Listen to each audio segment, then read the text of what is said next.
Anastasia's point of view. Tumayo ka na dyan. Nagulat ako nang may marahas na kamay na pilit na pinatayo ako. Nakapikit ang aking mga mata at nakagapos ang aking mga kamay. Ang naaalala ko lang ay nasa gilid ako ng kalsada. Nanlilimos ng may isang puting van na huminto sa harap ko at pilit akong pinapapasok sa van. Huwag niyo akong saktan, ang mga kaibigan ko. Ana, huwag kang sumama. Sigaw ni Diana, kasama ko sa panlilimos. Pumiglas ako pero sinuntok ang tiyan ko kaya't halos mawalan ako ng hininga sa sakit. Kinuha ng lalaking humigit sa akin ng panahon na yon para higitin ako dahil sa nangihina na ako. Sigaw pa rin ng sigaw si Diana. Please, parang awa niyo na. Wala akong perang may bibigay sa inyo. Wala akong pamilya. Pulubi lang po ako. Pakawalan niyo ako. Narinig ko ang dalawang lalaking nagtatawanan. Hindi ka nga mukhang pulubi. Ang ganda't ang kinis mo. Sayang ka. Saad ng lalaking nakahawak sa akin. Nabigla ako nang may bigla silang tinusok sa braso ko. Kaya't unti-unti kong naramdaman ang pagbigat ng talukap ng mga mata ko. Nagising na lang ako nang narinig ang sigawan at hiyawan. Nilingon ko ang paligid. Bigla akong tumayo ng maayos. Tinignan ko ang sarili at nakita na nakabikining pulat may maskara na ako. Nangilid naman kaagad ang aking mga luha nang malaman ng sitwasyon ko ngayon. 1 million for this woman? Nakangising tanong ng host. Nagtaasan agad ang mga kamay ng mga hayok na mga lalaking nakamasid sa akin. Nakapikit at napadasal na lamang ako. Umiiyak na ako. 2 million! Sigaw ng isa hanggang sa sunod-sunod ang sigawan nila. Walang katapusan.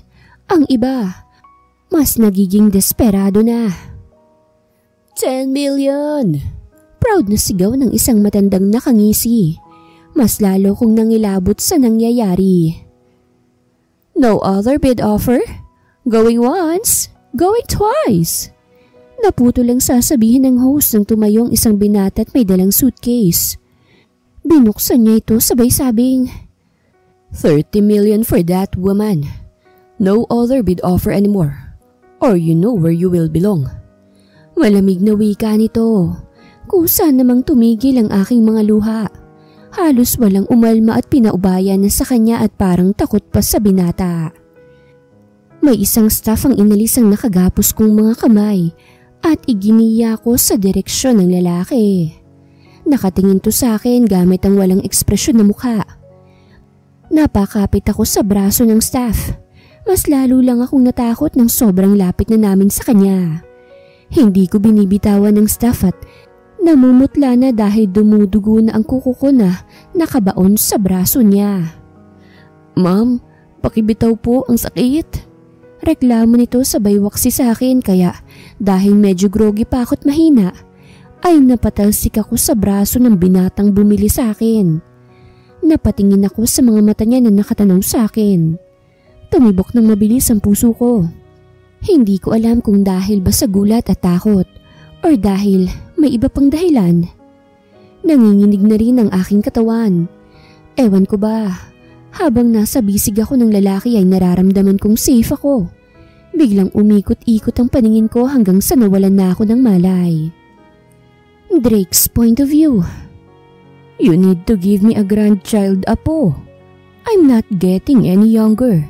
Gusto ko rin namang makitang magiging apo ko sa tuhod bago lumisan sa mundong ito at sumama sa Lola Emilda mo. Pagdadrama ni Lolo kaya halos mapairap ako. Talaga bang pinapunta niyo pa ako rito para lang ulit sa usapang yan? Nayayamot kong wika. Biglang sumeryosong ekspresyon ni Lolo. Hindi ako nagbibiro, Drake. Abay, hindi mo siniseryosong hiling ko ah. Kaya mukhang napipilitan akong gawin to. Alam kong kaya mong umakyat sa tuktok ng business world. Kaya napagpasyahan kong hindi ko ililipat sa pangalan mo ang mga ari-arian ko. Kung wala kang apong ihaharap sa akin. Nalilipasan ka na ng kalendaryo, apo ko. Apakabagal mo. Napaawang naman ang bunganga ko. Hindi ko alam na magiging ganito kadesperado si Lolo para sa isang apo. I know you can't do that. Come on, Lo. Hindi pa rin ako makapaniwala. Nilahad ni Lolo ang isang envelope. Nagtatakang binuksan ko ito. Habang binabasa ko ang dokumento, napagtanto ko na hindi nga nagbibiro si Lolo. Kausapin mo na lang ulit ako kung may ihaharap ka na. Sa ngayon, be a man. Tinapik ni Lolo ang aking balikat at bumuga ng tabako at mabilis na umalis sa conference room. Napahilamos ako sa mukha at pilit na pinoprosesong lahat. Biglang tumunog ang telepono ko. Hello? Banas kong bulyaw. Chill bro. Masyado kang mainit.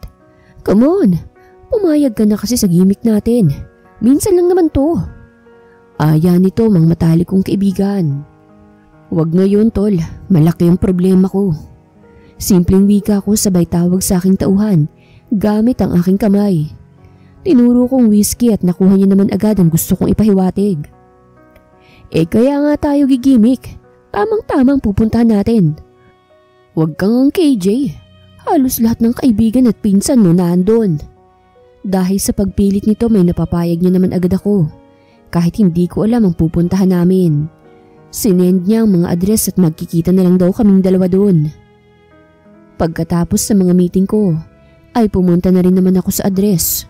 Sa labas pa lang ay kinakamusta na nila ako kahit wala akong emosyong pinapakita. Sanay na sila sa ugali ko. Bakit nyo namang naisipan dito pag gumimik? Tanong ko kaya't nagtawa na naman sila. Ewan ko ba dito kay Tom? Tinawagan lang kami eto na. Hindi ako interesado sa mga malalaswang iniisip mo Tom ha. Nagagalit si Jeremy. Tumawa naman ang lahat sa winika ng pinsan kong si Ian. Chill guys, I was also invited by a friend. Hindi ko rin naman alam ang ganito. By the way, hindi dapat ako ang hot seat ngayon. Si Drake dapat. Balita ko, malaking problema mo ah. Halos lahat ng tingin ay napako sa akin. Uminom muna ako ng whiskey habang hindi komportable dahil sa malalagkit na tinginan ng ibang babae. Gusto na ni Lolo ng apo. Simpleng sad ko at tumingin na sa host ng nagsasalita na ito. Narinig ko pang bayolenteng mga reaksyon ng pinsan at kaibigan ko pero hindi ko na napansin. Lalo na't naagaw ng isang babae ang aking atensyon. Kitang-kita ko sa mukha niya ang takot at naguguluhan. Sa huli ay umiyak to. Agad nagtaasan ng mga kamay ng mga matatanda para sabid sa babae. Hindi ko alam at parang naawa ako sa mukha ng babae. Ewan ko ba at parang may nag-uudyok sa akin at sa walang kadahilanan, itinaas ko ang kamay ko para utusan ng bodyguard ko na ibigay ang suitcase na may lamang pera. 30 million for that woman. No other bid offer anymore. Or you know where you will belong. Malamig na wika ako. Sinubukan pa akong sawayin ng pinsan kong si Ian na sumeryoso na. Pre, alam kong may problema ka. Huwag naman ganito. Alam na agad nilang nasa isip ko. Inayos ko ang aking tuksido at hindi na ako sumagot. Inutusan ko na lang ang tauhan ko na ihatid ang babae sa mansyon. Lumapit na ako sa babae na nanginginig at nakatingin sa akin. Wala pa rin akong emosyong pinapakita. Nakikita ko rin na takot siya. Sobrang higpit ng kapit niya sa staff. Ma'am, pakibitiw po. Ang sakit. Reklamo nito sa baywaksi. Dahilan para mapunta sa akin ang babae. Lihim na napangiti naman ako. Nagkatinginan kami at bigla na lang siyang nahimatay. Buti na lang ay nasalo ko kagad siya. Hindi ko na hinintay na lumapit ang mga kaibigan ko at wala pang minuto ay umalis na ako sa lugar na yon. Binalot ko rin ang dalaga ng coat ko at inutos ko sa isang bodyguard ko na magmaneho siya dahil hindi ko kayang bitawan ng babae. Tinitigan ko siya habang bumabiyahe. Pagdating namin ay iniutos ko sa isang maid na bihisan to ng maayos na damit dahil sa magtatrabaho pa ako. Halos maghahating gabi na nang maisipan kong matulog. Pumasok ako sa kwarto at nakita ko ang dalagang nakahiga sa kama ko. Napabuntong hininga ako at nag-half bath muna. Lumabas ako ng CR at napag-isipan na sa couch na lang ako matutulog. Hindi ko na aabalahin pang mga katulong na ayusin ang guest room, lalo na't gabi na. Kahit hindi komportable ay nakatulog din naman ako.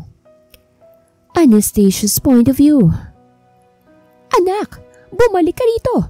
Pasaway ka, talagang bata ka. Galit na sigaw ng magandang babae. Mukhang ina ng batang bumungisngis na tumatawa at tumatakbo. Mami, habulin mo ako. Natutuwang sigaw nito, sabay takbo. Biglang may kumausap sa matandang babae, kaya ang batay napasimangot. Mommy, bili tayo ng ice cream. Panunuyo nito. Binigyan siya ng babae ng 10 piso, kaya't masayang tumakbo ang bata. Nang bigla siyang nakabunggo ng mamang malaking katawan at may ngiting nakausli sa kanyang mga labi. Bata, gusto mo ba ng cotton candy? Malambing na tanong nito. Nakatanaw pa rin ang bata sa lalaki. Sabi ni Mami, don't talk to strangers daw kasi stranger is danger. Mahinang wika ng bata. Hindi naman tayo magtatagal. Kukuha lang tayo ng cotton candy sa van na yun oh. Maraming candies and treats doon. Pangaengganyo nito. Huli na nang sumama ang bata. Sumigaw ang matandang babae na ina ng bata nang makitang sumama ito. Akmang lilingon ng bata ay binuhat siya ng lalaki at pilit na pinapasok sa van. Pumiglas at umiiyak naman to. Nakita ng bata ang pagkakadapa ng ina niya na pilit hinahabol sila. Bigla kong iminulat ang mga mata at humihingal na napahawak sa aking dibdib. Bakit ba laging ganito mga panaginip ko? Tanong ko sa aking sarili. Nakahawak pa rin ako sa aking dibdib. Kinakabahan pa rin sa aking panaginip. Dahil ba konektado ito sa dati kong buhay? Naguguluhan pa rin ako. Sino bang nasa panaginip ko? Mas lalong kumunot ang noo ko nang maisip na hindi pamilyar ang lugar na ito. Bigla na lang bumulaga sa aking paningin ang lalaki na bagong ligo at nakatapis. Natigal-gal ako habang pinagmamasdan siya. Unti-unti kong itinaas ang aking paningin at naalala na naman ang gwapong mukha kagabi. Siya nga, bakit siya nandito? Nakataas ang kanyang kilay at hindi mukhang gulat. Sino ka? Bakit ako nandito? Naguguluhang tanong ko. Hindi niya ako sinagot at pumasok sa isang kwarto. Sumunod talaga ako sa kanya para tanungin siya pero napatalikod din kaagad siya dahil inalis niya ang nakatapis na tuwalya sa bewang niya. At nakita ko talaga ang kanyang puwet na hindi siya nahiya. Namulan na naman ako sa hiya. Bakit mo ko dinala rito? Pwede na ba akong umalis? Salamat sa pagliligtas mo sa akin kagabi ah. Nauutal kong wika habang hindi mapakali. You're not allowed to go outside this place. Simpleng wika nito kaya't hinarap ko siya. Buti na lang at nakabihis na siya. Baka sa susunod hindi na ako tatalikod dahil ang ganda ng katawan nito. Bakit? Nakapagpasalamat naman ako sa iyo, hindi ba? Bakit hindi ako pwedeng umalis dito? Unti-unti siyang lumapit. Nilagay niya ang nakatakas kong mga buhok sa aking tenga. Because I said so. Binili kita. Pinalaya kita. Susundin mo ang sasabihin at gusto ko. Akmang magsasalita ako nang niligay niyang hintuturo sa aking labi para mapatahimik ako. Hindi pa ako tapos. Matuto kang maghintay. I bought you because I want you to do me a favor. Tinaas ko naman ang aking kilay. Inalis ang kanyang daliri sa bibig ko. Ano naman yun? Namewang ako. I want you to be my fake fiancé. If my grandpa is still doubtful of us, we need to get married. We can just file an annulment if I already got my shares from my family's company. It's a deal, and only a deal. Natahimik ako. Nakatingin pa rin siya sa akin. At anong akala mong nahit-hit ko para mapapayag ako sa sinasabi mo, Aber? Napakibit-balikat na lamang ang lalaki. Na hindi nga kita kilala tapos makikipagrelasyon na ako sa'yo. Mataray na wika ako. I'm Jake Villarreal. Kung ayaw mong maging parte nito, just say it. Ibabalik kita sa pinanggalingan mo o ibalik mo ang pera. Dahil pwede naman ako maghanap ng ibang babae na mas willing magpanggap dyan. Natameme ako. Magkano ba? Abay, akala mo kung kayang bayaran eh. Pulubi lang naman ako.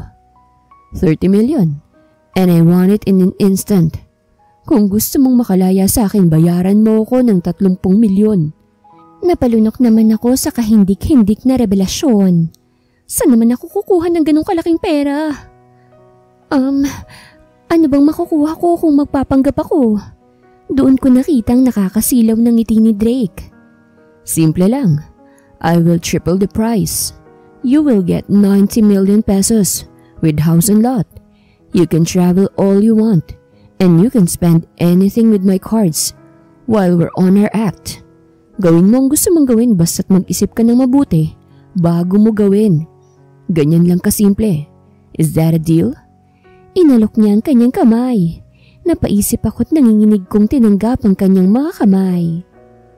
Hindi ko rin naman kayang maghanap ng 30 milyon kahit paanong gawin ko. Mas mabuti pang sumang-ayon na lamang ako. At may mga rules ako rito. Pinutol ko siya sa kanyang pagsasalita. Hanggang kailan ako magpapanggap? Tinaas ang 2 kilay ni Drake. Hanggang maniwala si Lolo. Kaya maghanda ka. Ihaharap kita sa kanya sa susunod na buwan. Iniwan niya ako doong nakatunganga. Ilang minuto lang din ay napabuntong hininga ako at napag-isipan na bumaba dahil kumukulo na ang tiyan ko sa gutom. Bumaba ako at bumungad agad sa aking mga mata ang napakaraming pagkain. Sabay-sabay na yumuko ang mga nakalinyang kasambahay na parang robot. Umupo ka na't kumain na.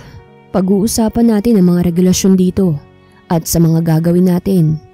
Hindi man niya ako utusan na umupo na ako.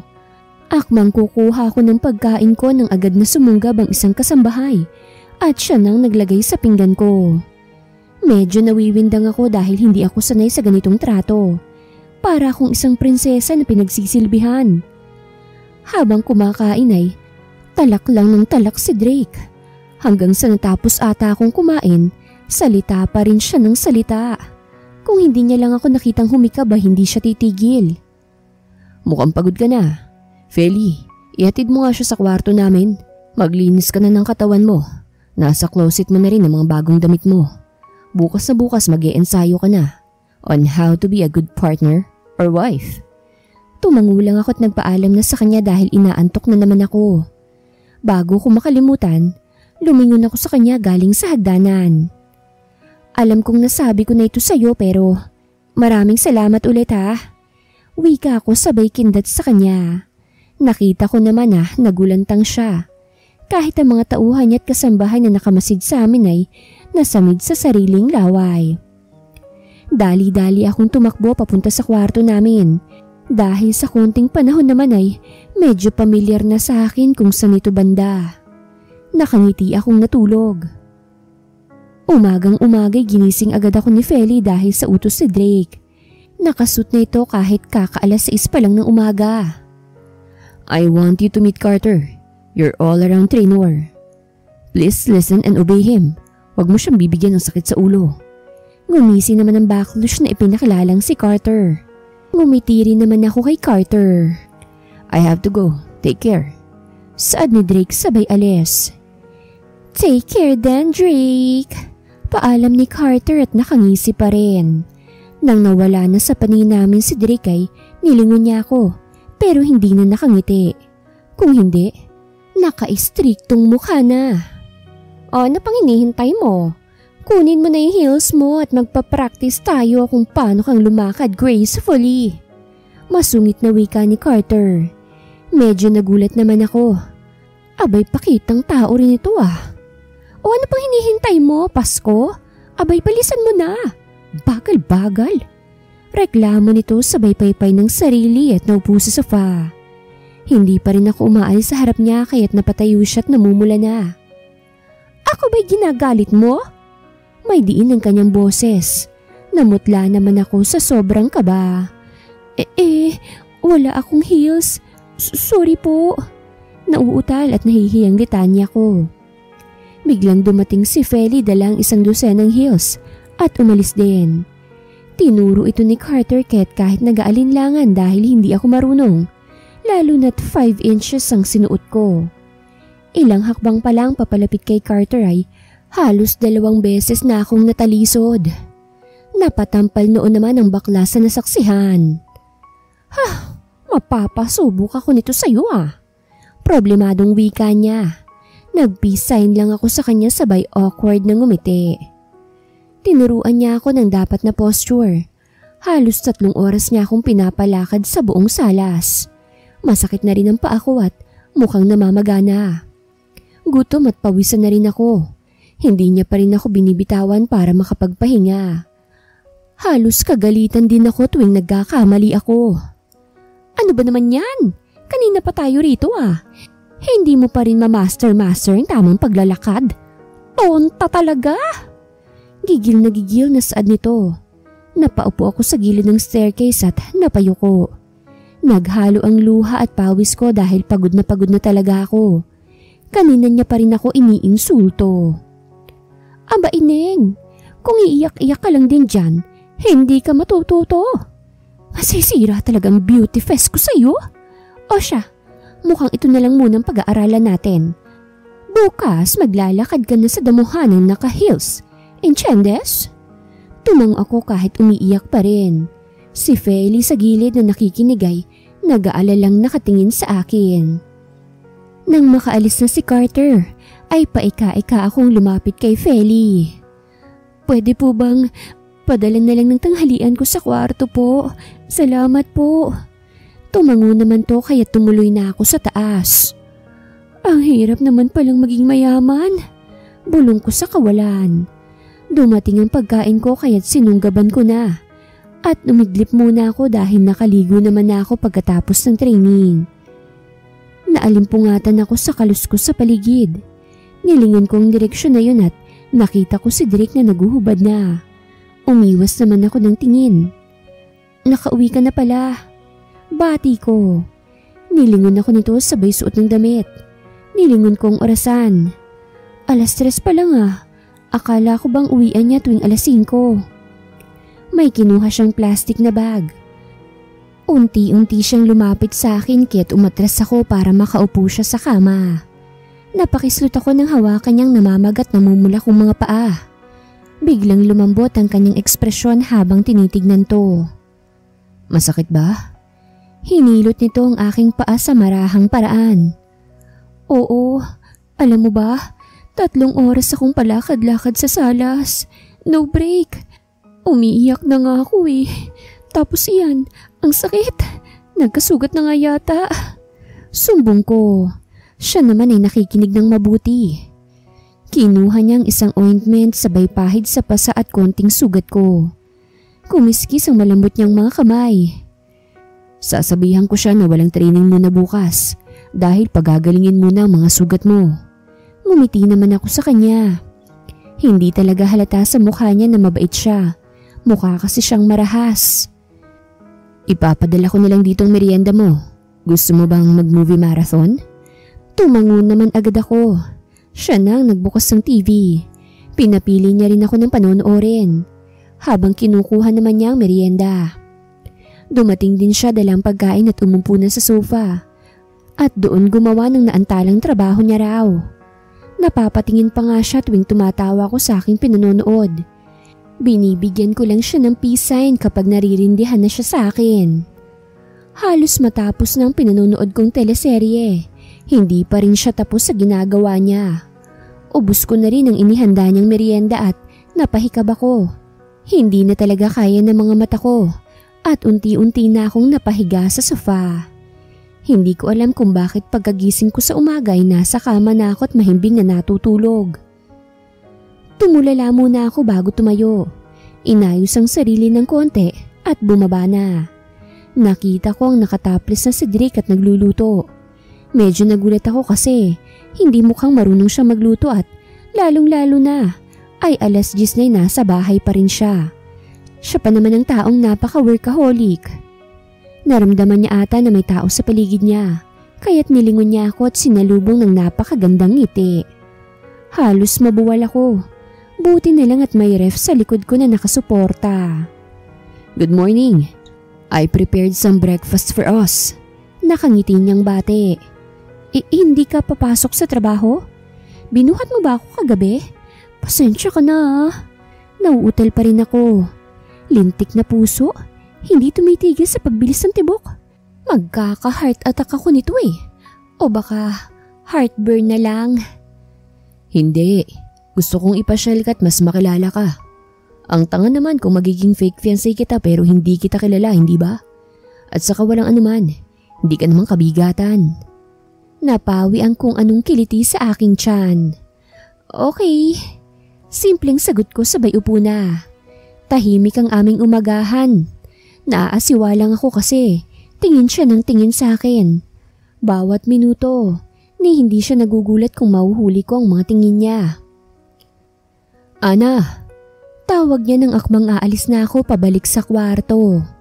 Nilungon ko siya nang nakataas ang kilay. Gamit din niya ang boses na parang hindi pwedeng tanggihan. Magbihis ka na, lalabas tayo. Punta tayong mall tapos sa Highland. Tumango ako't bumalik na sa kwarto. Mas binilisan kong pagligo at pag-aayos. Gusto ko sanang tumanggi pero nanalo ang kuryosidad ko. Ano kayang balak ng lalaking to na halos kinaladkad akong papunta sa mundo niya? Pero bakit ang drama ko ang aga-aga pa lang?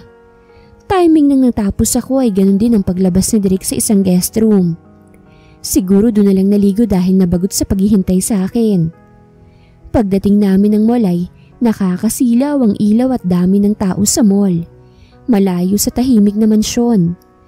Dinala ako ni Drake sa isang mamahaling boutique at parang royalty siyang binati ng staff. Pumili ka ng gusto mo. Anya nang parang wala lang. Totoo ba ito? Tanong ko. Nakakunot ang noo. Mukha ba ako nagbibiro? Oo, totoo to. Sagot niya, pailing-iling. Kung gagampanan mo ang role bilang fiancé ko, dapat magmukha kang bagay sa akin. Tinignan niya ang porma ko sabay kuha ng isang brochure at umupo na sa sofa.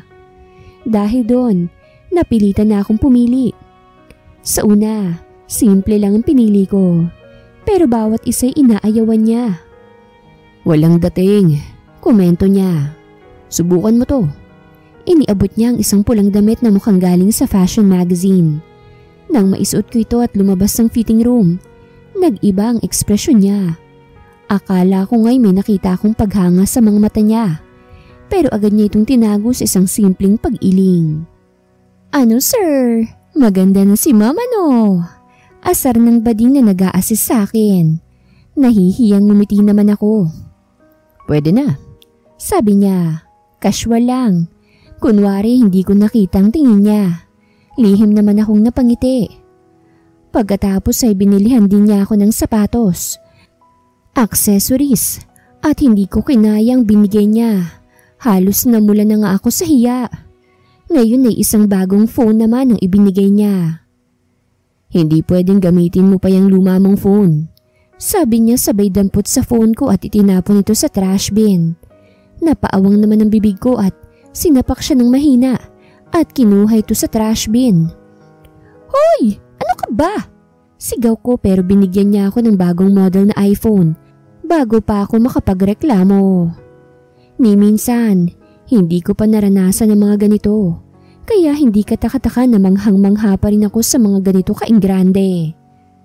Kumain muna tayo bago tumulak. Ginutom ako ron ah. Pinagmamasan pa rin kami ng mga taong nadadaanan namin. Partikular kay Drake na parang wala lang sa kanya. Mas lalong-lalo na ang datingan niya na naka-slacks na black, long sleeves na baby blue at naka-aviators. Sobrang lakas ng sex appeal niya. Tinalo pa si Adonis. Pagkatapos ng shopping spree, halos himatayin na ako sa pagod. Pero si Drake, walang epekto. Dinala pa niya ako sa isang mamahaling restaurant. Habang hinihintay ang order namin, biglang naging seryoso ang usapan. Bakit ka nga pala napunta sa auction na yun? Tanong niya. Diretso nang walang patumpik-tumpik pa.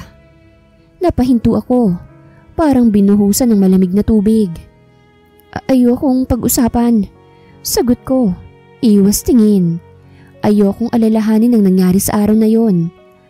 Ang mas nakakapagpabahala sa akin ay ang naiwang kong kaibigan na si Diana.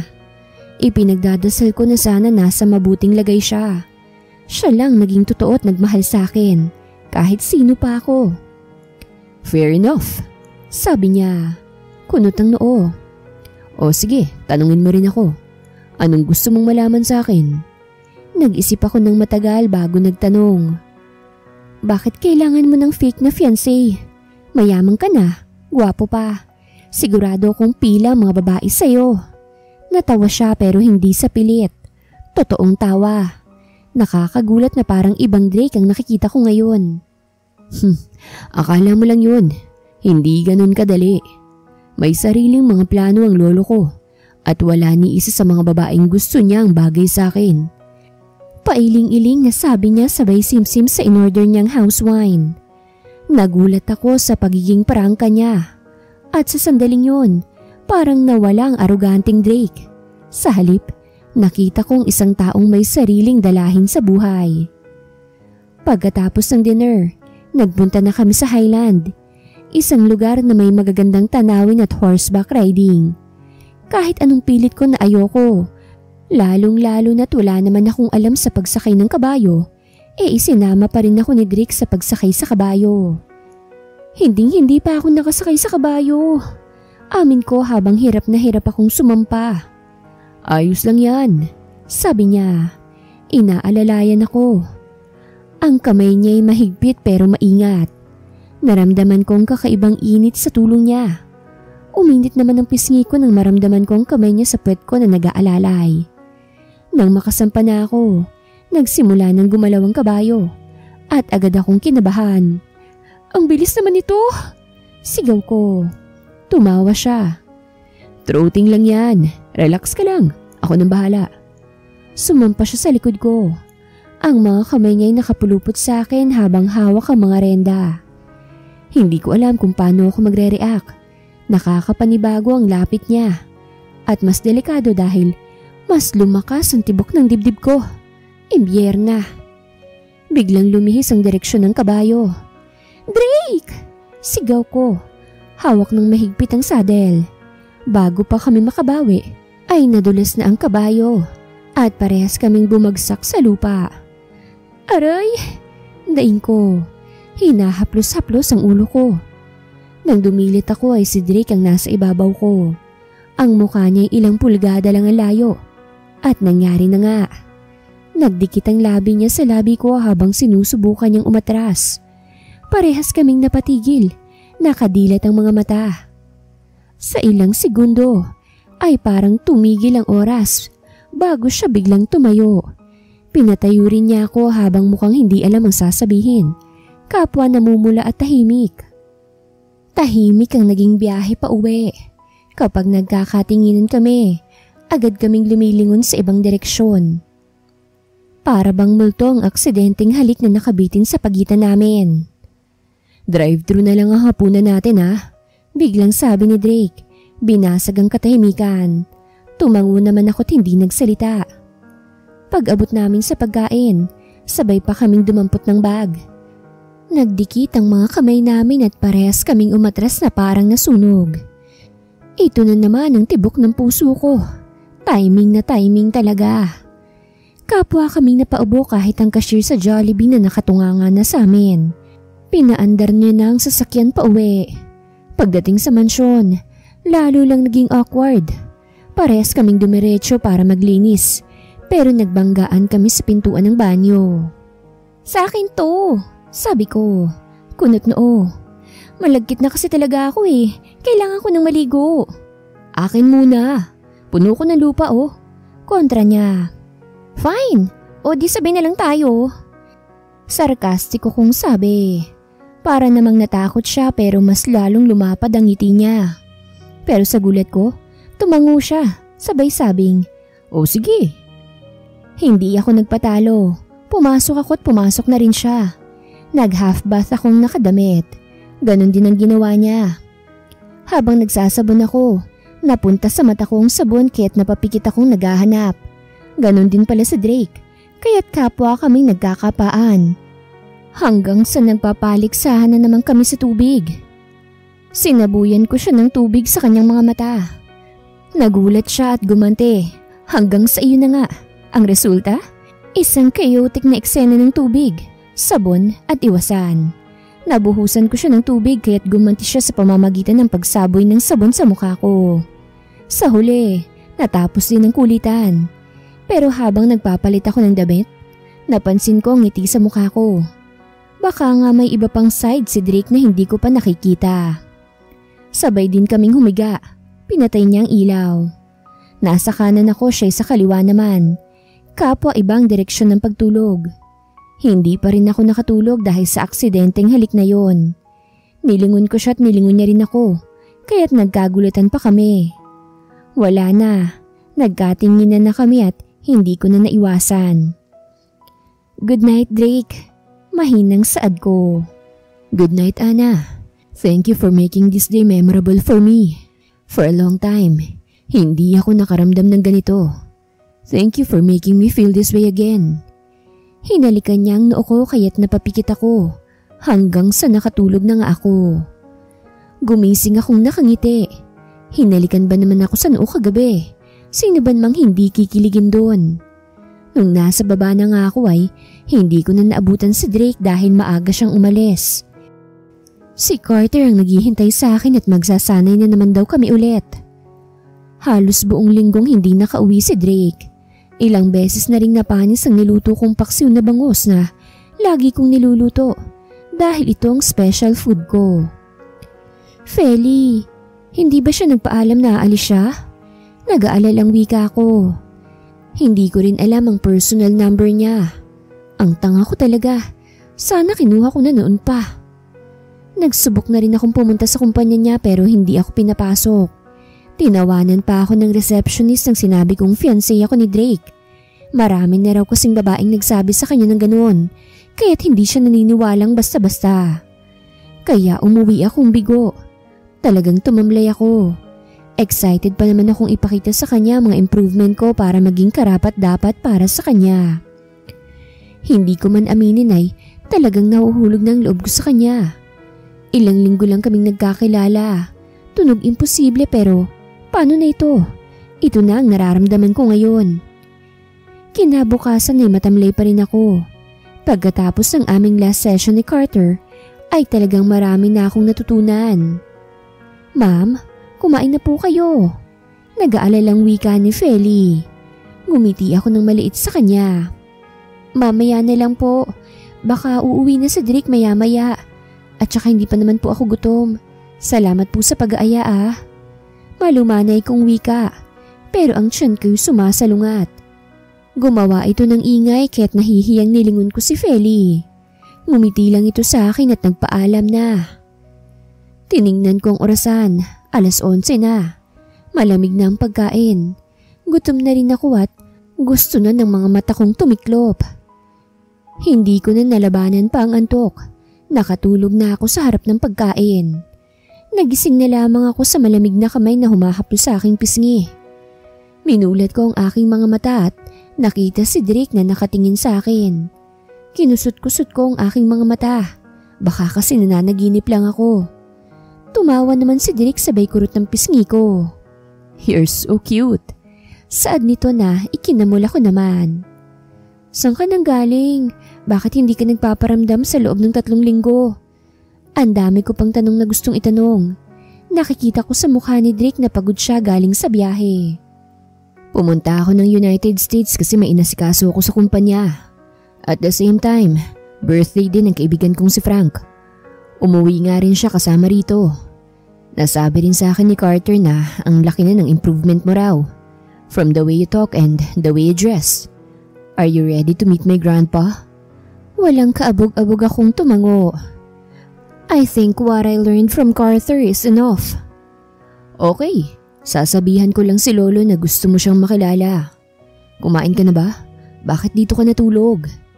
Nilingon ko ang pagkain. Nakita ko si Feli na iniinit ng pagkain sabay kindat sa akin. Wala, nagbabaka sakaling dumating ka. Kumain ka na rin ba? Umiling siya kaya't dali-dali kong inasikaso siya. Nakamasid lang si Drake sa akin the whole time. Habang kumakain kami, hindi ko na napigilan. Namiss kita. Mahinang wika ko sabay iwas ng tingin sa kanya. Natigil naman sa pagmuya si Drake. Ano? Hindi ko narinig eh. Nakita ko ang pagpilit niyang itago ang ngiti, kaya't ngumuso naman ako. May narinig akong hagik-hik sa gilid, kaya't nilingon namin. Si Feli lang pala't namimilipit at nakayakap pader. Nakamasid at nakikinig lang sa amin. Tumayo ako at pumunta sa gilid ni Drake sabay bulong. Sabi ko, namiss kita. Naramdaman ko ang kamay ni Drake at nagtaasan ng mga balahibo nito. Natameme pa nga siya. Hindi niya ata inaasahan na ibubulong ko sa kanya yun. Kinuha ko ang bagong cellphone ko na binili niya. Nilahad ko sa kanya sabay ngiti. Pwede mo bang ilagay ang number mo dyan? Para kung may ganitong mga instances, hindi na ako mag-aalala ng sobra sa'yo. At saka, para mabawasan din ang pagkamiss ko sa'yo kapag nasa malayo ka. Nanginginig pa ang kamay ni Drake sa pagkuha ng cellphone ko. Patay mali siya naman ako kay Feli na nabasag na ang pinggang hawak dahil sa pagiging tsismosa. Natapos na ang pagkain namin. Bumalik na agad ang sigla ng kung ano sa puso at tiyan ko. Ngayon lang ako nakaramdam nito pero hindi naman ako tanga tungkol sa pag-ibig. Ilang beses ko nang nasaksihan yun sa kaibigan kong si Diana. Ang dapat kong isipin ay kung papaano ko siya mapapasa akin. Masaya akong natulog at kinabukasan ay nagluto ng ilang breakfast na alam ko lang lutuin. Nag-aagawan pa nga kami ni Felix sa pagluluto. Ayaw niya akong paglutuin dahil sa utos si Drake. Feli, gusto ko ngang ipagluto si Drake. Ano ba namang babae to? Naiinis na ako. Napakamot naman si Feli ng ulo. Ang sabi nga ho ni Sir Drake wag ka daw paglutuin. Sumusunod lang naman ako, ma'am. O siya, kung hindi ko siya maipagluluto, ano kayang maisasuggest mo na gawin ko para mahulog ang loob niya sa akin? Habang nagsasalita ako, nilakihan ni Feli ang mata niya, sabay turo sa nguso niya. Tinawanan ko naman dahil para na siyang tarsier. Ano ka ba naman, Feli? Ang aga pa. At saka ano ba yung tinuturo-turo mo dyan? Tulog pa si Drake, no? Aga pa kaya? Napakibit-balikat na lamang si Feli na parang sinasabi ng mata niya na natulungan na kita. May biglang tumikhim sa likod ko na siyang ikinabato ko sa kinatatayuan ko. Para akong binuhusan ng malamig na tubig at unti-unting lumingon. Sabi na sa'yo, mami, hindi ka nakinig. Ayan tuloy, booking ka. Panglalaglag ni Feli sa akin. Ngumisi naman ako kay Drake kahit nahihiya. Good morning. Nauutal kong bate. Good morning. Maganda ka mamaya. Makikilala mo na ang lolo ko. Just be yourself. Ni hindi siya nag-side comment sa narinig niya sa aming usapan at kumuha na lang ng gatas sa ref. O sige, Feli, pakihanda na lang ang breakfast sa dining area. Mahina ang aking boses at tinaasan naman ako ng kilay ni Feli. Ganyan ba ang boses ang nangihingi ng tulong, ma'am? Pangluloko ni Feli sa akin. Inambahan ko naman siya kaya't natatawa siyang sumunod sa utos ko. Nilingon ko naman si Drake na nakangising na pailing-iling sa amin. Sinisira talaga ni Feli ang diskarte ko. Buong araw na nasa office si Drake. Ako naman ay sobrang stress kung anong pipiliin kong susuotin mamayang gabi. Maganda ba ako dito, Feli? Tanong ko. Nababagot na talaga si Feli sa akin. Halos 5 oras na kami sa closet ko. Maganda ka naman, ma'am, kahit na ano pang dress ang isuot mo. Pero mas ikakaganda mo kung yan ang pipiliin mo. Sumimangot naman ako. Parang napipilitan na lamang siyang sumagot. Pero napag-isipan ko na ito na lang black dress at isang black stiletto. Pagsapit ng 6:00 ay dumating na rin si Drake. Looking handsome Greek god with his all black suit and slacks. The cufflinks in his right veiny arms makes it look illegal. Para siyang isang mafia boss sa mga nobelang nababasa ko sa pocketbooks na napupulot ko sa daan. Sinusuyo din ako ng mga tingin niya.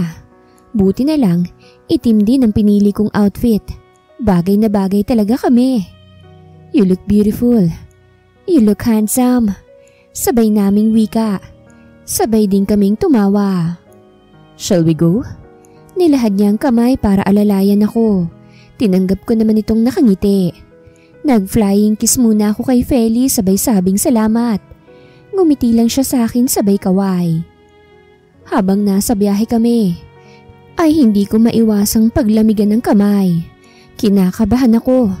Nahalata rin yata to ni Drake kaya't hinawakan niyang kamay ko sabay pisil, habang ang isang kamay niya ay nagmamaneobra ng sasakyan.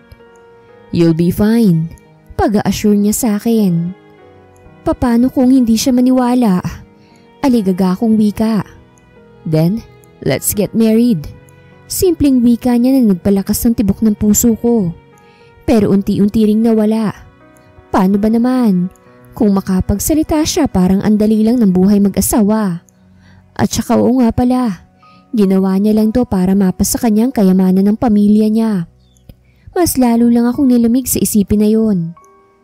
Sigurado ka bang okay lang to? Tanong ko sa kanya. Ramdam ko ang lamig ng kamay ko sa higpit ng pagkakahawak ko sa kanya. Relax, Anastasia. Tugon niya. Akong bahala. Wala kang dapat ipag-alala. Pero paano ako magiging kalmado? Ang pakilala niya sa akin bilang fiancé bahagi lamang ng plano. Oo, pakakasalan niya ako pero hindi dahil mahal niya ako. Kung hindi dahil kailangan niya itong gawin para sa mana niya. Ang mansyon ng mga Villarreal ay tila isang palasyo. Sa unang pagkakataon kong tumapak sa loob nito, pakiramdam ko'y nasa ibang mundo ko. Napatingin ako kay Drake, natahimik lang at seryosong ekspresyon. Naisip ko, paano kaya ako tatanggapin ng pamilyang to? Pagpasok namin sa sala, sinalubong kami ng isang matandang lalaki na si Don Fernando Villarreal. Ang kanyang presensya ay halos magparalisa sa akin. Tumayo siya mula sa kanyang upuan at ang bawat kilos niya ay nagpapakita ng otoridad. Sa bawat hakbang namin papunta sa gawin niya, tila lalo kong kinakain ng kaba. Hawak niya ang kamay ko, mahigpit at parang ayaw akong pakawalan. Pero kahit anong higpit ng hawak niya, hindi maalis ang pangamba ko sa maaaring mangyari. Lolo, tawag ni Drake nang makarating kami sa harapan ng matanda. Sa itsura lang nito, ang taas ng noo, ang tikas ng tindig. Kahit nakaupo, alam kong sanay itong mag-utos at hindi sanay ng sinusuway. Sino siya? Tanong ng lolo niya habang tinitignan ako mula ulo hanggang paa. Tila binabasang buong pagkatao ko. Mas lalo akong nanlamig. Lolo, gusto ko pong ipakilala sa inyo si Anastasia. Wika ni Drake. Mahigpit ang kapit sa kamay ko. Siya pong fiancé ko. Sabi ni Drake, puno ng kumpiyansa. Tinitigan ako ng lolo niya mula ulo hanggang paa. At tila ba sinusuri niya ang bawat aspeto ng pagkatao ko. Parang gusto kong magtago, pero hindi pwede. Kailangan ko ng panindigan to. Hello po, magandang gabi po. Ako nga po pala si Anastasia Bautista, fiancé po ng apo nyo. Nauutal na pakilala ko sa sarili, sabay ko bilang paggalang.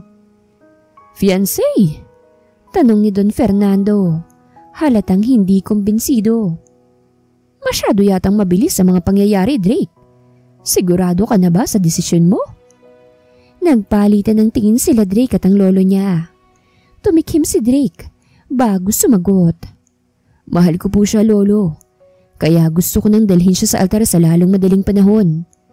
Mas lalong bumilis ang tibok ng puso ko. Parang ilang minuto na lang ay aatakihin na ako. Tumigil ang matanda. Tila iniisip ang sagot niya. Sa wakas, ngumiti ito ngunit puno ng pagdududa ang kanyang mga mata. Kung ganon, bakit hindi tayo magplano ng kasal in a month? Halos bumagsak ang pangako sa narinig. Kasal? Sa isang buwan? Hindi ko alam kung matutuwa ba ako o matatakot. Tumawa si Drake at tumango. Bakit hindi nga po? Paghahamon ni Drake, kaya't mas lalong napaawang ang aking labi. I just hope you two know things you want to do. Marriage is a big thing. Alam mo na yan, Drake apo. And if you guys are just pretending, cut the act out. Malamig na wika ni Don Fernando. Mas nilamig ako pero tinignan ko si Drake na hindi natinag sa sinabi ng lolo niya. Kaya habang kumakain kami, ay niwala akong halos naiambag sa usapan nilang dalawa. Hindi rin naman ako makaka-relate dahil tungkol din lang naman ito sa business. Iha, nasan nga palang pamilya mo?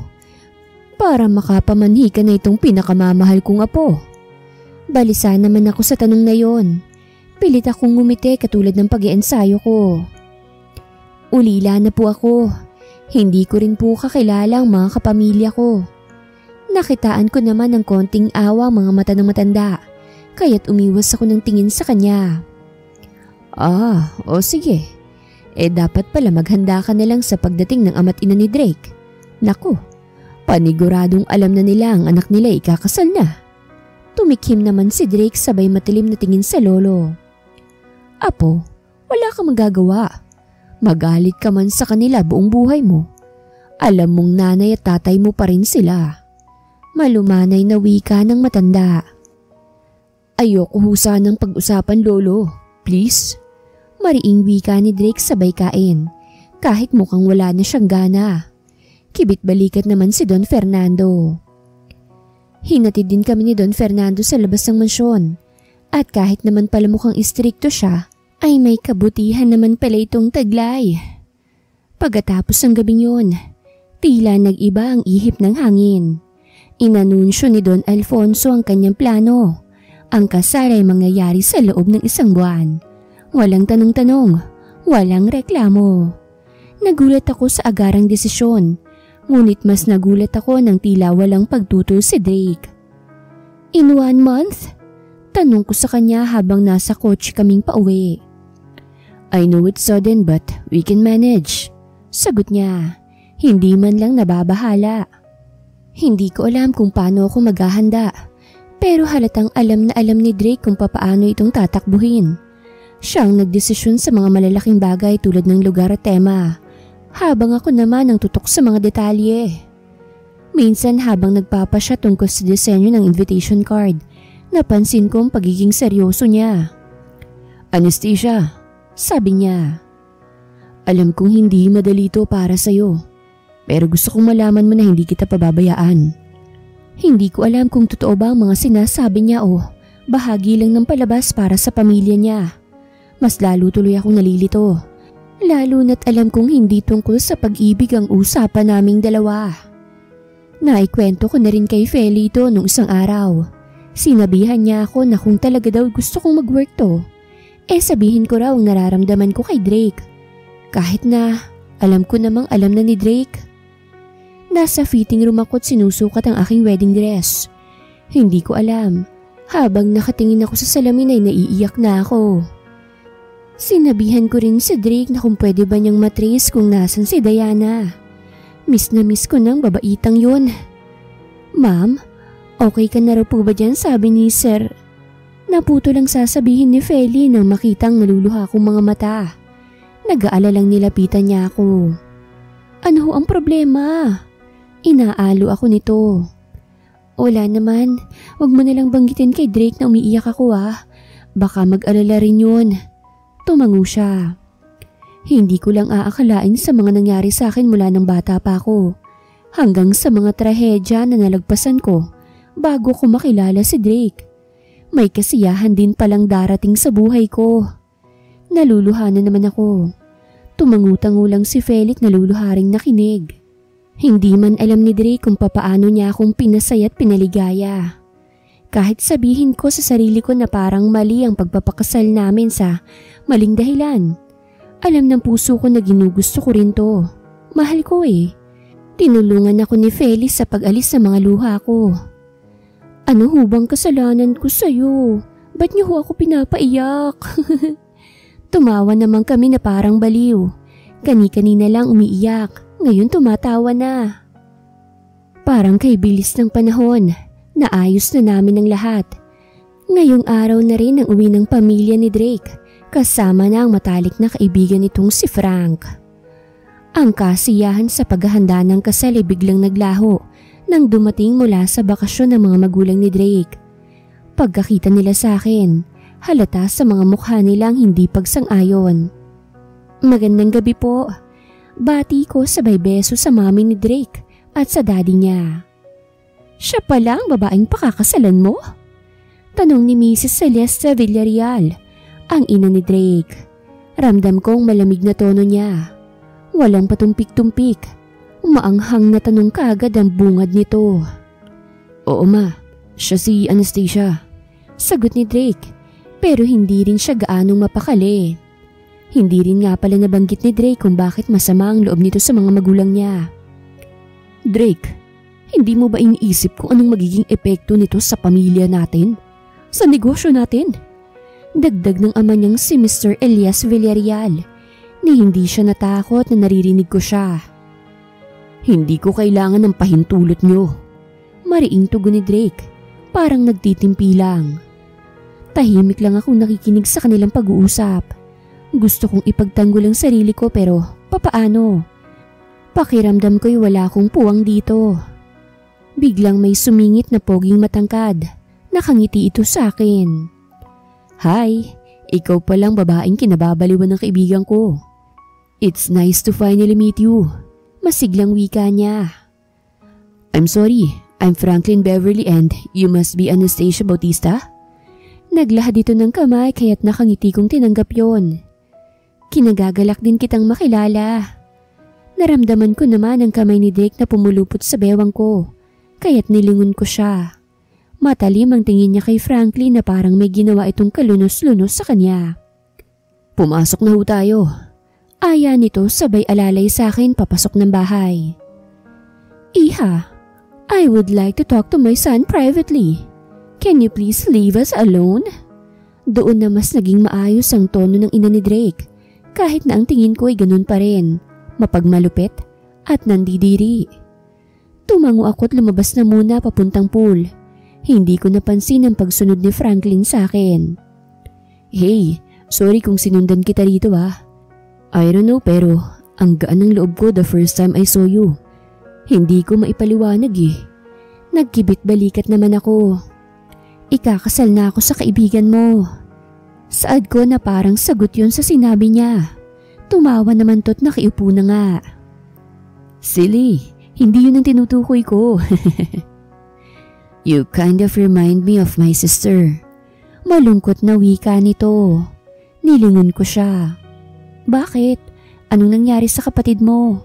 Tanong ko sabay laro ng tubig sa pool. Nakidnap siya nung bata pa kami. Simula nun, hindi na talaga bumalik ang dating sigla ng pamilya namin. Hanggang ngayon hinahanap pa rin namin siya. Hanggat walang bangkay na lumulutang, hindi kami mapapagod na hanapin siya. Tinapik ko ang balikat niya. Umiiyak na kasi siya.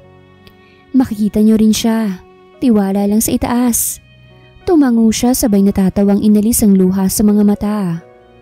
Kung hindi nawala sa amin si Frances, for sure magkasing ganda at magkaedad kayo. Umaasa pa rin ako na nandito lang siya sa paligid-ligid. Sana ayos lang ang buhay niya ngayon. Nakikinig lang ako sa kanya pero ewan ko ba kung bakit sumasakit ang ulo ko. Bitawan niyo po ako! Isusumbong ko kayo sa mami't daddy ko! Sigaw ng batang ako habang tumatawa ang tatlong lalaki. Sigaw pa bata! Walang makakarinig sa'yo rito. Halakhak ng isang matandang lalaki na mukhang leader nila. Iyak lang ako ng iyak. Araw-araw nila akong inaalila, pinapalimos at hindi pinapakain. Hanggang sa isang araw, nagising ako na tulog ang lahat ng bantay. Niyugyug ko si Diana at nagsenyas ng tahimik. Tatakas tayo! Tumango agad to kaya tumakbo kami ng tumakbo hanggang sa makalayo na kami. Pero hindi ko nakita ang paparating na 18-wheeler na sumagasa sa akin. Nagising na lamang ako na ginagamot ni Diana ang aking mga sugat. Doon nagsimula ang pagiging pulubi namin. Ni wala akong maalala sa childhood ko. Ana, okay ka lang ba? Nag-aalalang tanong ni Frank. Tumango naman ako at tumayo na. Medyo sumasakit na naman ang ulo ko eh. Una na muna ako ha, masama yung pakiramdam ko eh. Nakasalubong ko ang galit na mukha ng ina at ama ni Drake na siyang masama ang tingin sa akin. Drake, kamusta ang usapan niyo? Umiling lang siya sabay pasok sa kwarto namin. Sumunod din ako sabay upo sa kama namin. Pwede mo naman akong sabihan ng nararamdaman mo. Nagsusumamo ang aking boses. Pinipilit pa rin ako ni Dad at Mom na ipakasal sa babaeng hindi ko gusto. Lumapit ako sa kanya. Kaya ba naghanap ka ng iba? At akong napili mo? Ibig sabihin ba nun, pumasa ako sa standards mo? Nakangisi kong wika. Namula naman si Drake. Hindi ka naman mahirap magustuhan, Ana. Nagulantang ako sa winika niya at napahawak ako sa dibdib ko. Alam ko rin naman na gusto mo ko. Gusto ko rin mag-work to.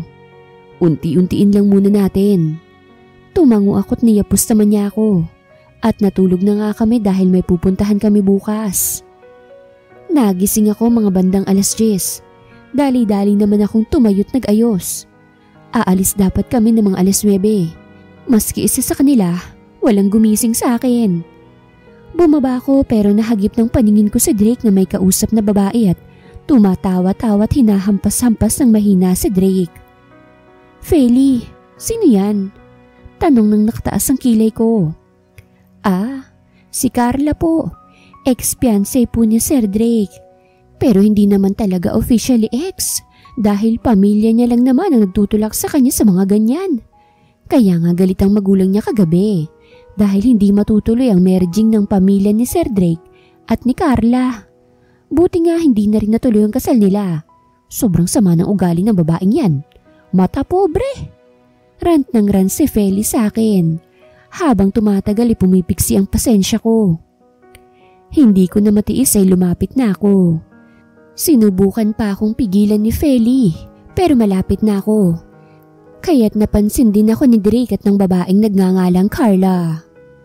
Carla, I want you to meet my soon-to-be wife, Anastasia. Nawala ang kaninang masiglang ngiti ni Carla. Ni hindi niya na kayang mamlastik. Mukha siyang nasasaktan. Alam ba ito ni Tito Elias at Tita Celeste, Drake? Tumango kaming dalawa't ngumiti ako sa nanggagalaiting mukha niya. Bigla na lang siyang umiyak at tumakbong papaalis. Nagkangitian naman kami ni Drake at sabay tumawa. Kung makatawa ka mukha mo kanina selos na selos ka. Tinaasan ko siya ng kilay, sabay irap. Ako? Magseselos sa kanya? Naku, pera lang naman ang nilamang niya sa akin. Pero sa ibang aspeto, wala. Rebat ko at pumasok na sa van dahil pupunta na kaming Batangas sa resort na gustong ipatayo ni Don Fernando. Tinutukso pa rin ako ni Drake habang inaayos niyang dadalhin namin. Nagulat naman ako nang biglang sumulpot si Franklin. Sorry, I'm late. Wika nito sabay pasok. Akmang tatabi siya sa akin nang pinaalis siya ni Drake. Tumawa naman to at tinanggap na lang na sa likod siya namin. Pagdating namin sa lugar ay walang patumpik-tumpik naligo na ako sa dagat. Habang si Drake naman ay kinausap ang contractor ng resort. Hindi ko nakitang sumunod si Franklin na nakatulala sa likod ko. Naiilang naman ako sa mga tingin niya. Ana, ito bang balat mo mula bata ka pa nito? Tumango naman ako kahit naguguluhan. Nakita kong pagkaluhan ni Franklin at tumakbo na papunta sa villa niya. Anong nangyari kay Frank? Salubong ni Drake sa akin. Umiling-iling ako dahil miski ako ay walang alam. Nakita ko yung mga tingin niya sa'yo Unti-unting sumilay ang ngiti ko. Mukhang ikaw ang magseselos Tawa ko sabay takbo papunta ng villa. Sumunod din naman kaagad siya. Pagpasok pa lang namin ay mapusok na hinalikan agad ako ni Drake hanggang sa nauwi na sa pagtatalik. Humihingal na napayakap ako kay Drake. Hindi ko malilimutan ang araw na ito. Inutos ni Drake na ipadala na lang sa villa namin ang aming hapunan. Bukas pa naman ang pagdating ni Don Fernando. Kinabukasan ay dumating si Don Fernando kasama si Carla at ang magulang ni Drake. Hindi ako pinansin ng magulang ni Drake at ni Carla. Sadyang si Don Fernando lamang ang bumati sa akin. Si Franklin naman ay nakatingin kay Carla ng masama. Drake, apo, dapat pagkatapos yung maikasal ay mabibigyan mo na ako ng apo? Namula naman ako at si Drake ay tumawa lang. Tinignan ko si Carla at magulang ni Drake na parang nawalan ng ganang kumain.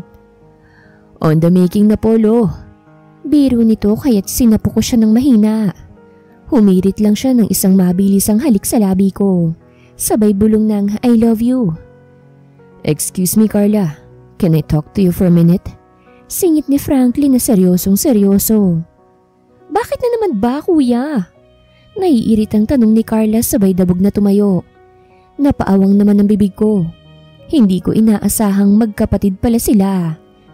Nang makaalis siya sa mesa, nakita ata ni Drake ang ekspresyon ko. Adoptive sister lang ni Franklin si Carla, kaya't hindi sila magkamuka. Pag-i-explain nito na parang basang-basa ang utak ko. Pagkatapos namin kumain, doon lang bumalik si Carla at Frank na mas lalong tumahimik. Nasusulyapan ko rin ang patingin-tingin ni Carla sa akin. Ano kayang problema ng babaeng to? Hinatid ako ni Drake sa aming villa dahil may pag-uusapan na naman daw sila ng buong pamilya niya. Inaantok na lang din naman ako at bukas ng umaga, gagayak naman na kami. Nagising na lang ako kinabukasan na may magagaang nahalik ni Drake sa pisngi ko. Napangiti niya agad ako. Rise and shine beautiful. Aalis na tayo within 20 minutes. Naayos ko na rin ang mga gamit natin. Tumango ako at nagmadali na. Habang nasa biyahe kami, gusto ko na sana siyang tanungin kung kamusta ang pag-uusap nila.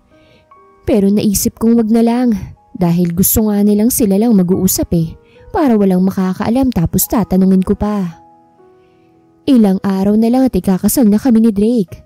Mag-iisang buwan na simula nang may nangyari sa amin sa resort nila. Mas lalo lang kaming naging matatag. Nararamdaman ko rin minsan ng paghihilo ko. Laging gustong may kainin pero wala namang maisip. Minsan din akong sumusuka kahit tubig na lang. Napaisip din akong delayed na nga ang period ko. Wala kaming proteksyon nang may nangyari sa amin. Baka buntis na ako. Kailangan kong makasigurado. Bukas bibili ako sa drugstore at mag-grocery na rin. Habang nagkukulitan kami ni Drake sa sala, dumating bigla si Don Fernando na may dalang balita. Iha, apo, pwede ba nating i-move ang kasal niyo sa isang buwan? May darating pa kasing kamag-anak at mga kaibigan ko in 3 days.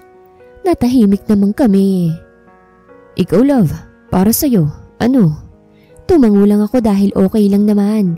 Hindi naman ako nagmamadali. O sige, okay lang naman. Pwede naman natin sigurong masabihan ang lahat ng involved sa kasal. Umiling-iling na agad si Don Fernando. Ako nang bahala dun iha. Tumango naman ako't ngumiti. Bago matapos ang usapan namin ay naramdaman kong gustong sumuka ng sikmura ko. Tumakbo na agad ako sa banyo. Hindi ko alam na sumunod pa lang nag-aalalang si Feli. Ma'am, ayos lang ho ba kayo? Tumango ako. Namumutla ka ho ah. Ngumiti lang ako sabay hawak ng mga braso niya. Huwag mo munang sabihin to kay Drake ha. Hindi pa kasi ako sigurado Pakiramdam ko buntis ako. Bibili rin ako ng pregnancy test bukas. Nakita kong saya sa mukha ng aking kaibigan. Bakit bukas pa po? Pwede naman ngayon din para masigurado nyo na ho. Suggest ni Feli. Oo nga, bakit ko pa ba ipagpapabukas to? Nagpaalam agad ako kay Drake at akmang lalabasan ng mansyon nang nagkasalubong kami ni Tita Celeste at Carla. Magandang araw po. Nasa loob po si Drake at si Don Fernando. Ngumisi lang ang dalawa sa akin. Nakakaawa ka talaga, iha. Hindi ka ba nagtataka kung bakit hindi matutuloy ang kasal ninyo ng anak ko? Dahil sumusunod siya sa utos ng lolo niya. At sinasabihan ko ang lolo niya sa mga utos ko. Kung ako sa'yo magpapakalayo-layo na lang ako. Ano bang gusto mo? Kwarta? Malamig ang boses ng babae. Yumuko naman ako kahit naiinsulto sa sinabi nito. Hindi ko ho kailangan ng pera nyo. Simpleng sagot ko na siyang ikinagalit ni Carla na bigla na lamang ako nitong sinabunutan. Alam mo bang akong dapat na pakakasalan niya? Naiiritang wika nito sabay alis ng hawak niya sa buhok ko. You're a waste of time.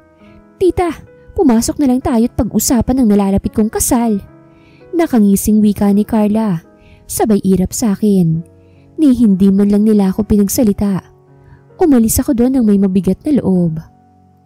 Habang nalulunod ako sa lungkot at pagkabigo dahil sa usapan namin ng magulang ni Drake, ay isang aksidente ang nangyari.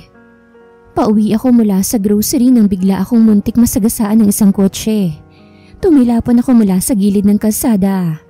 Naramdaman ko ang pag-agos ng dugo sa aking ulo. Bumalik ang lahat ng alaala ko mula ng bata ko hanggang sa paglaki ko na. Pinalibutan din ako ng mga tao. Dahil sa aftershock ng katawan ko ay nawalan ako ng malay. Ang alam ko lang, nakahiga na ako sa hospital bed. May bandage ang ulo at nakatulala sa kung saan. Biglang may marahas na bumukas ng pintuan. Pumasok ang humahangos na si Drake. Halos hindi siya makapagsalita. "Anastasia, okay ka lang ba?" Tanong niya habang hawak ang kamay ko. Nanginginig at ang lalamig to. "Okay lang ako," sagot ko. Pero ramdam ko ang sakit, hindi lang sa katawan kundi pati sa puso ko. Hindi ko kayang mahiwalay sa lalaking to. Masyado ko na siyang mahal para mawala siya sa akin. "Pasensya na," bulong niya. Biglang sumakit ang ulo ko at napahiyaw na nga ako. Dok, tulong, ang asawa ko!" Natatarantang sigaw ni Drake. Biglang nag-flash ang lahat ng panaginip ko. Ako ang batang kinidnap, katulad ng panaginip ko. At kung hindi ako nagkakamali, ang tawag ng mga tao sa akin ay Frances. Lalong-lalo na, may kalaro ako na ang pangalan ay Frankie. Tinatawag ko siyang kuya. Pinukpok ko ang ulo ko sa sobrang sakit hanggang sa dumating na ang doktor at tinurukan ako ng pampatulog. Drake, tawagan mo si Frank." Nanghihinang saad ko. Tumango at umiiyak to. Bago ako pumikit ay pinisil ko ng mahigpit ang kamay ni Drake. Sabay ngiti. Nang magising ako ay sinalubong ako ng nagdadagsa ang mga tao sa loob ng kwarto ko. "Love!" Masayang bati ni Drake sa akin nang makitang nakamulat ako. Sino sila?" Naguguluhang tanong ko sa mga taong kaharap ko. Nakita ko si Franklin na umiiyak at si Carla na inaalo ang isang matandang babae na mukhang ina niya. Unti-unti itong lumapit. Frances! Nauutal na wika nito. Nanginginig ang boses dahil pinipigilan ng iyak. Doon lang nagsinkin sa akin. Siya ang ina ko. Niyakap ako nito at hindi na nga mapigilin sa paghagulgol. 3 araw kang tulog. I'm so glad that you're okay. I missed you so much, my princess. Walang araw na hindi ako nagsisisi na hindi kita naprotektahan.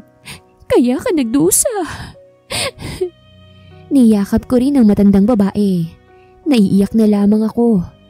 Ito pala ang pakiramdam ng yakap ng isang ina. Lumapit si Franklin at hinawakan ang kamay ko. Nanginginig din siya sa iyak. "Kung nagtataka ka kung bakit nakilala kita, nung nasa resort tayo, nakita ko yung balat mo. Alam kong ikaw na yon dahil ang balat mo ay broken heart. Hindi ako magkakamali. Tinawagan ko agad si Mami. Kinuntsaba ko si Carla na kunwari sasabunutan ka niya para kuhanan ka ng buhok. I'm sorry, little sister. Hindi ko alam na buntis ka.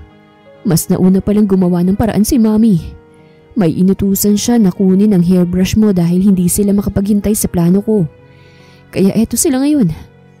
I missed you so much." Natouch naman ako sa sinabi ni Kuya. Pero mas tumatak sa utak ko ang sinabi niya. Buntis nga ako? Doon na pumasok si Drake. Tumango ito't masayang masaya. "Hindi nasaktan ng baby. And you're 1 month pregnant. Thank you for making me happy." Niyakap ako nito. Masayang nakatingin naman si Mommy sa akin. Hinawakan ko ang kamay niya. "Alam ko ho na hindi niyo ginustong nangyari sa akin. I forgive you po." Mas lalo lang silang umiyak. Pati tuloy ako nadamay na. Pagkalipas ng ilang araw, halos dito na sila tumira. Si Franklin, Carla, Mommy, and especially Drake. Nagkausap na rin kami ni Carla. Nagkapatawaran at naging okay rin kami. Nag-usap din kami ni Drake ng masinsinan. Anastasia, gusto kong maging tama ang lahat. Sabi niya habang nakatingin sa akin. Ikakasal tayo hindi dahil sa mana o sa pamilya ko. Gusto ko itong gawin para sa atin. Can you be my wife? For real? Tumango ako kahit naluluha. Masayang nagpalakpakan ng pamilya ko, kasama na si Carla. Ang wala lang dito ay ang ina't ama ni Drake. Sa araw ng kasal namin, habang naglalakad ako sa altar, nakita ko si Drake. May kakaibang ningning sa kanyang mga mata. Hindi ko alam kung saan hahantong ang lahat ng ito. Pero sa mga sandaling yon, pinili kong maniwala na may pag-asa ang pagmamahalan namin. Wakas.